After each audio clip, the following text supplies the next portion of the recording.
Show में मैं नेहा बजाज आप सभी का बहुत बहुत स्वागत करती हूँ। और आज के वीडियो में हमारे साथ जुड़ रहे हैं डॉक्टर राकेश रेधु, जो कि एक न्यूरो सर्जन है।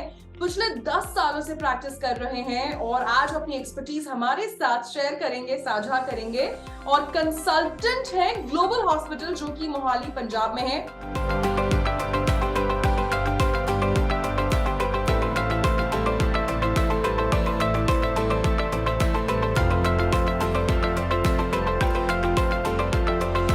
Rakesh ji, money health show में आपका बहुत बहुत स्वागत है। Thank you for having me. So doctor Rakesh, आज मैं आपसे बात कर रही हूँ ट्रॉमा इंजरी की, जो कि अक्सर एक इंसान को बिल्कुल हिला के रख देती है। कहीं ना कहीं उसका समय तो बर्बाद होता ही होता है, उसका आत्मविश्वास भी टूट जाता है।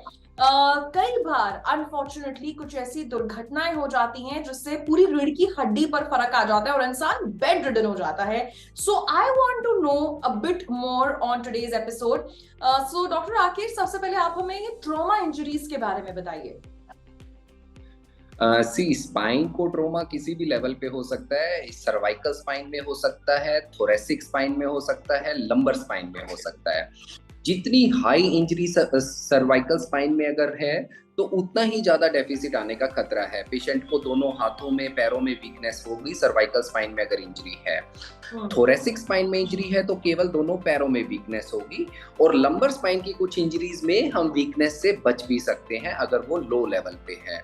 इसमें ब्लैडर और बॉवल इन्वॉल्व होने का भी खतरा रहता है। अच्छा, सो यानी कि बिकॉज मुझे याद है कि मेरे एक जानकार में किसी को एक्सीडेंटल इंजरी हुई थी, वो एक हाइट से गिर गई थी। पूरे 1 साल तक को यूरिन बैग लगा हुआ था, वो उठ नहीं पाती थी बेसिकली। वो मैं साल वेस्ट तो एक बहुत छोटा शब्द है, लेकिन कहीं ना कहीं उनकी पूरी जिंदगी हिल गई थी। सो डॉक्टर, अब मैं ये जानना चाहती हूँ कि इसके क्या क्या कारण हैं। आपके पास जब पेशेंट्स आते हैं, किस किस वजह से ये ट्रॉमा स्पाइनल इंजरी देखी जाती है? एक्सीडेंट के बाद हमारे पास पेशेंट आते हैं हाइट से गिर के, किसी पेड़ से गिर के, और इनफैक्ट कोई एक्टिव स्पोर्ट में इंजरी होने से भी हमारे पास पेशेंट इसमें आ रहे हैं। अच्छा। पैराग्लाइडिंग यहाँ पे I am based eight Chandigarh, तो हिमाचल में जो पैराग्लाइडिंग होता है हर सीजन में हमारे पास उसमें 2-3 केस जरूर आते हैं पैराग्लाइडिंग वाले। अच्छा। एंड सर, जैसे कहते हैं कि गहरे से गहरा जख्म भर जाता है, लेकिन कुछ ऐसी स्पाइनल इंजरीज हैं कि सालों साल दुर्भाग्यवश जो पेशेंट्स हैं वो बेड रिडन हो जाते हैं, निर्भर हो जाते हैं अपने परिवार पर। तो क्या स्पाइनल इंजरीज अगर ऐसी होती हैं तो क्या ठीक नहीं होती? क्या उनकी रिहैबिलिटेशन संभव नहीं है?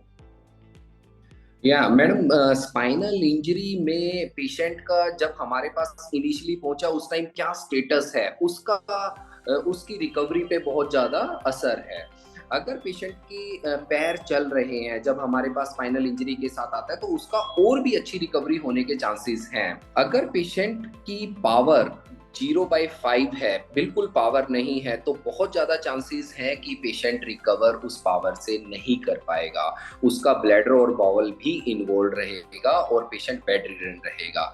हाँ, अगर उसकी कुछ भी रेजिडुअल पावर है तो ग्रेड 2 है तो पेशेंट को ग्रेड 4 तक पहुंचने में हेल्प मिलती है। ग्रेड 3 है, पेशेंट ग्रेड +4 तक पहुंचते हैं। और ग्रेड 4 और 5 वाले पेशेंट बहुत अच्छा करते हैं। उनकी इमीडिएट उनको मेडिकल अटेंशन सीक करनी चाहिए और वो बहुत अच्छे होने के उनके चांसेस रहते हैं। ओके। एंड डॉक्टर राकेश, अक्सर ऐसी दुर्घटनाओं में पेशेंट अनकॉन्शियस हो जाता है, सो अमूमन अंदाजा लगाया जाता है कि there are some wounds, fractures हैं। कैसे इमीडिएटली ये पता लगाया जाए कि a spinal injury has occurred? ये कैसे पता लगाया जाए? आपने अच्छा क्वेश्चन पूछा ये, क्योंकि ये इंडिविजुअल इंजरीज नहीं होती हैं, मल्टीपल इंजरीज होती हैं। पेशेंट को स्पाइन इंजरी के साथ साथ हेड इंजरी भी हो सकती है, लिम्ब इंजरी भी हो सकती है, चेस्ट और एब्डोमेन इंजरी भी हो सकती है। तो ट्रॉमा में हमारा रूल रहता है, कोई भी पेशेंट ऐसे अनकॉन्शियस स्टेट में आता है ताकि हम किसी इंजरी को मिस ना करें, तो हम thorough evaluation chest, abdomen, peripheral limb injury, spine and head, ये सारी करते हैं। We have all the investigations available, उनसे सारा एक बार थोरो चेकअप किया जाता है। Okay and sir again treatment modalities की अगर मैं बात करूं, कैसे आप ट्रीटमेंट करते हैं? और कुछ पेशेंट्स जो बेड रिडन हो गए हैं कुछ ऐसे एक्सीडेंट्स की वजह से, क्या वापस उनकी लाइफ भी ऑन ट्रैक आ पाती है? या अगर पेशेंट की, जैसे मैंने बताया, पेशेंट की पावर अच्छी है, अगर उसकी पावर कुछ भी ग्रेड है लोअर लिम्ब में, ग्रेड 2 है, 3 है, तो वो पेशेंट रिकवरी पे जरूर आते हैं। अब पेशेंट की मैनेजमेंट मेडिकल रहनी है या सर्जिकल रहनी है, ये उसकी रेडियोलॉजी पे डिपेंडेंट होता है। अगर किसी भी तरह का कोई दबाव हम नसों पे देख रहे हैं, स्पाइनल कोड पे देख रहे हैं, तो उसको इमीडिएटली सर्जरी करके हटाना चाहिए। बताना चाहिए। उसमें आजकल बहुत तरह की मोडालिटीज हैं, screw fixation, minimal invasive treatments, और ये सब अवेलेबल है जिससे ये किया जा सकता है। हाँ, किसी पेशेंट में एक बूमरैंग टाइप की इंजरी रहती है कि वो इंजरी हुई, उसको स्पाइनल कॉर्ड को टच करके स्ट्रक्चर्स अपनी जगह पे नॉर्मली वापस आ गए, लेकिन कोई इंजरी स्पाइनल कॉर्ड में छोड़ गए। उसमें केवल मेडिकल मैनेजमेंट करनी है, उसमें सर्जरी का कोई रोल नहीं रहता। अच्छा सर, क्या स्पाइनल इंजरीज में फिजियोथेरेपी का भी योगदान है? मैं बोलूं कि उसको कंट्रीब्यूट करेगी या नहीं? यस यस, जितना सर्जन का इसमें है योगदान है, उससे कहीं ज़्यादा फिजियोथेरेपिस्ट का और रिहैबिलिटेशन वाली टीम का योगदान है। क्योंकि सर्जन तो एक बार सर्जरी करके उसको डीकम्प्रेस कर देगा स्पाइन को, लेकिन उसको वापस ट्रैक पे लाने का सारा काम रिहैबिलिटेशन की टीम ही करती है।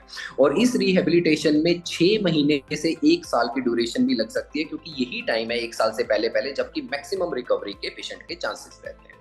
बिल्कुल, आपने बिल्कुल सही कहा। और इनफैक्ट कितने सारे लोगों की जान चली जाती है सड़क हादसों में, या फिर कुछ ऐसे हादसों में स्पाइनल इंजरी रहती है जिससे जीवन भर आपको बेड रिडन रहना पड़ता है। So definitely doctor Rakesh, again these incidents are unpredictable. हम प्रिडिक्ट नहीं कर सकते कब क्या होगा। तो सर अब मैं आपसे ये जानना चाहती हूँ, आपने जैसे बताया कि बहुत सारे स्पोर्ट इवेंट्स में जहाँ सावधानी नहीं बरती जाती, ऐसे जो पर्यटक हैं, टूरिस्ट्स हैं, वो भी ये सब चीजें फेस करते हैं। हमारे शो के माध्यम से आप क्या लोगों को संदेश देना चाहते हैं? कहाँ लापरवाही होती है जिनसे बचा जा सकता है, जिससे ऐसी दुर्घटना को हम अवॉइड कर सकते हैं? यस, इसके बारे में मैंने कई स्कूल्स और कॉलेजेस में लेक्चर भी किए हैं। मैं हमेशा बोलता हूँ, तो रिलेटिवली फोर व्हीलर में हम अगर सीट बेल्ट पहन के चलते हैं तो हम सेफ हैं। मैक्सिमम इस तरह की इंजरीज टू व्हीलर में देखी जाती हैं, डेट टू हाई वेलोसिटी में देखी जाती हैं। तो टू व्हीलर को हमेशा धीरे चलाएं और हेलमेट जरूर पहने to avoid head injury, not spine injuries okay, but to avoid head injuries.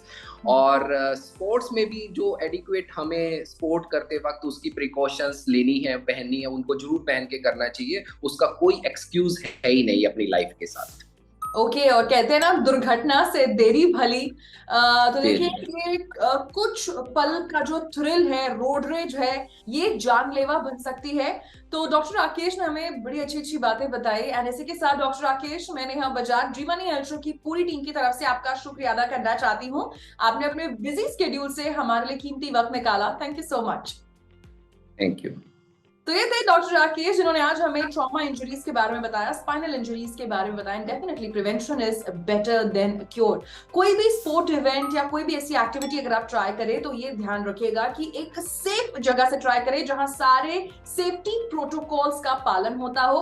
और उसी के अलावा सीट बेल्ट जरूर पहनिए, टू व्हीलर में हेलमेट जरूर पहनिए, रोड रेज के चक्कर में ना फंसे। जिंदगी भर किसी पर निर्भर रहने की नौबत आ सकती है। ऑन दैट नोट, मैं नेहा बजाज अब आपसे लेती हूँ इजाजत। मिलेंगे जी मनी हेल्थ शो के एक नए वीडियो में एक नए सुपर स्पेशलिस्ट मेडिकल एक्सपर्ट के साथ। तब तक के लिए सेहत का ख्याल रखिए, स्वस्थ रहिए, मस्त रहिए और देखते रहिए जी मनी हेल्थ शो। अच्छी सेहत हमारा वादा।